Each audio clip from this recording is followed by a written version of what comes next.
ഇതിപ്പോ കണ്ടു കഴിഞ്ഞാൽ ഇല പഴുത്ത് നിൽക്കുന്ന പോലെ ഉണ്ട് കേട്ടോ. ഇതാണ് സ്റ്റാർ ഫ്രൂട്ട്. കരമ്പോള എന്ന് പറയുന്ന മരമാണ് ഇത്. ഇത് കണ്ടോ, ഈ ഉണ്ടായി കിടക്കുന്നതാണ് സ്റ്റാർ ഫ്രൂട്ട്.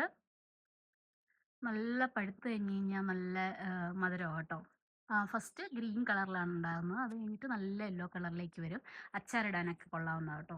പല സ്ഥലങ്ങളിലും പല പേരിലാണ് അറിയപ്പെടുന്നത് കേട്ടോ.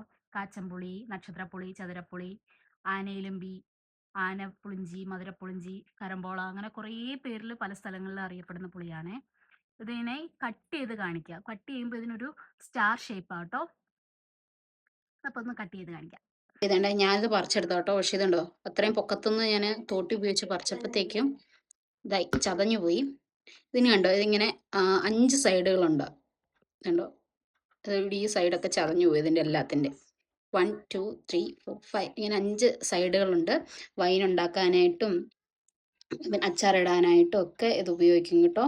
അതുപോലെ ഇത് ഒരു ഏകദേശം 5-8 മാസത്തോളം നിറച്ച് കായുണ്ട് കേട്ടോ.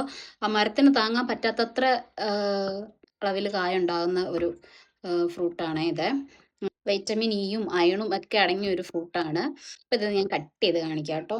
ഇത് കട്ട് ചെയ്യുമ്പോൾ എത്രത്തോളം ആ സ്റ്റാറിൻ്റെ ഇത് കിട്ടുമെന്ന് അറിയില്ല, കാരണം ഇത് ഈ ഒരു സൈഡ് പോയതുകൊണ്ട്. ഇതിനകത്ത് ചെറിയ ഇതുണ്ടോ, ഇങ്ങനെയാണ് കിട്ടുന്നത്. ഇതിൻ്റെ വിത്ത് കണ്ടോ, ചെറിയ കുഞ്ഞു വിത്താണേ.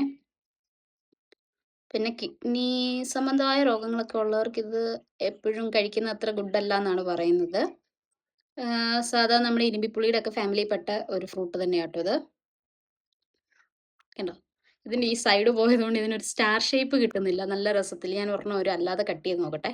സ്റ്റാർ പോലുണ്ടല്ലേ ഇത് കണ്ടു കഴിഞ്ഞ് കഴിഞ്ഞാൽ. ഇതിൻ്റെ ചെറിയ ചെറിയ കുഞ്ഞു വിത്തുകളാണ് ഇതിനുള്ളത്. ഇത് കഴിച്ചിട്ടുള്ളവർ കമൻറ്റ് ചെയ്യണം കേട്ടോ. പച്ച കളറിലുള്ള ഒരു വെറൈറ്റിയും കൂടെ ഉണ്ട് കേട്ടോ ഇതിന്, ചെറിയ കായ ഉണ്ടാകുന്നത്. അപ്പോൾ അടുത്ത വീഡിയോ ആയിട്ട് വീണ്ടും കാണാം. Bye bye.